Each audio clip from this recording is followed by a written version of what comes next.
Hello everyone, and welcome back to our journey through the most powerful stories ever told. Today, we're stepping back in time to the dusty streets of Capernaum to witness a miracle that bridges the gap between despair and hope, between death and life. This is the story of Jairus' daughter. Imagine a great crowd pressing in, the air thick with anticipation, all gathered around one man, Jesus.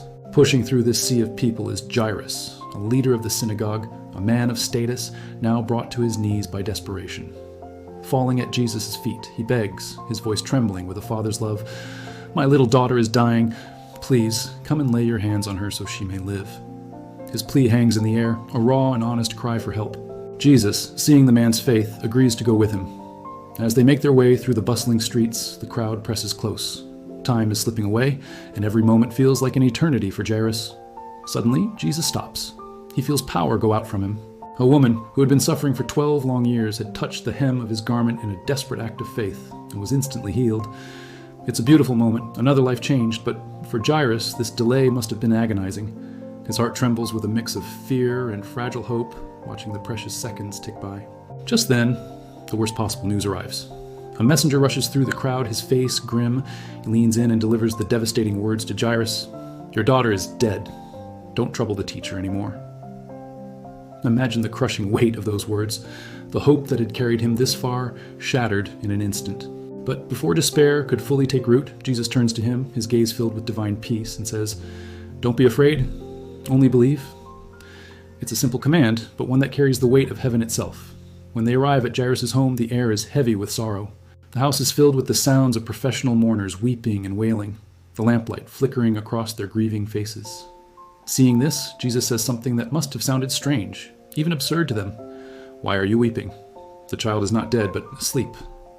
The mourners, who had just seen the lifeless girl, actually laugh at him, their sorrow turning to scorn. They couldn't understand what he meant. With quiet authority, Jesus asks everyone to leave, taking only the girl's parents and his 3 closest disciples, Peter, James, and John, into the room where the child lay.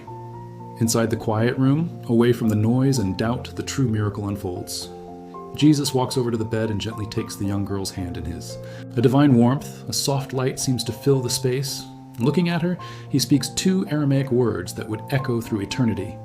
Talitha cum, which means, "Little girl, I say to you, arise." And at once, life floods back into her. Her eyes flutter open, she sits up, and then, to the absolute astonishment of her parents, she stands up and begins to walk. The room, once a chamber of death, is now filled with unspeakable joy and amazement. Her parents, weeping tears of pure joy, hold their daughter in disbelief. Before leaving, Jesus gives 2 simple instructions. First, with gentle practicality, he tells the stunned parents, "Give her something to eat." It's a tender reminder that she is fully alive, fully human again. And second, he asks them to tell no one what had happened, a command for a quiet reflection on the profound mystery they had just witnessed. In that moment, a family was restored and a powerful truth was revealed. Even in the face of death, with faith, there is always hope. Thank you for joining us for this incredible story. If it moved you, please give this video a thumbs up and subscribe for more journeys into the heart of faith. We'll see you next time.